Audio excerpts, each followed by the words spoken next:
And what backs it up is the escalation that we continue to see. Let's put up our stair-stepper chart.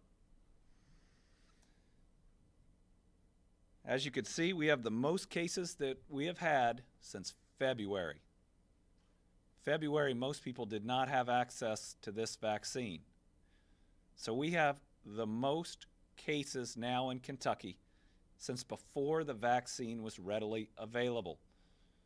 What that means is it's completely avoidable, and we can completely stop it simply by getting vaccinated. Vaccines plus some temporary masking equal winning. Refusing to do so is going to continue this dramatic escalation. Let's put up the cases by week.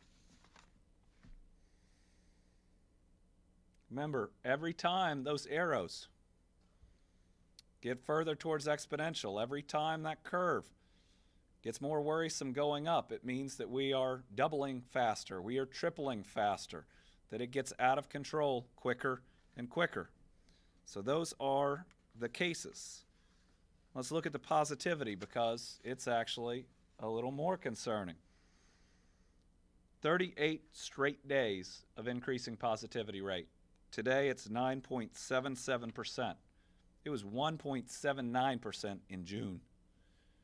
It's a date in June that it started escalating. It was 1.79%. It is now 8 points higher. Let's look at the curve in that one. That's what exponential looks like, folks. That is the type of curve that leads to Philadelphia, not St. Louis. And I would hate for us to have done so well for so long to end up with the type of increase that we have fought so hard against. But the difference between now and when I stood up here in March and we talked about Philadelphia versus St. Louis and then Philadelphia versus St. Louis versus Louisville, we talked about crushing the curve. At that point, we didn't know exactly how we would do it. And we had to take really extreme measures. We don't have to do any of that anymore. All we have to do is get people vaccinated. A safe, effective vaccine, one that over half of Kentuckians have already taken. And you know what? They're fine. They're better than fine. They're feeling good. They're protected from the most dangerous thing that's hit us in our lifetime.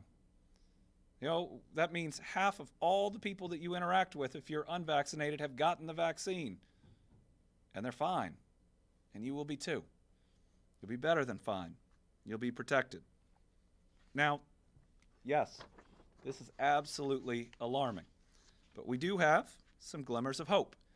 And that's that the number of individuals getting vaccinated on any given day is increasing in Kentucky, something we hadn't seen in a while. Over the weekend and through today, 22,663 new Kentuckians vaccinated. And let me just give you an idea about the pace of what that means. So in 4 weeks last month, we had 81,000 and change Kentuckians get their first shot of hope. Last week, we had 40,791. So in 1 week, we had almost half of what we had all last month. That needs to continue because vaccines are effective against the most deadly form of COVID that we have ever seen, that is impacting younger people, that will fill up our hospitals, and is entirely avoidable.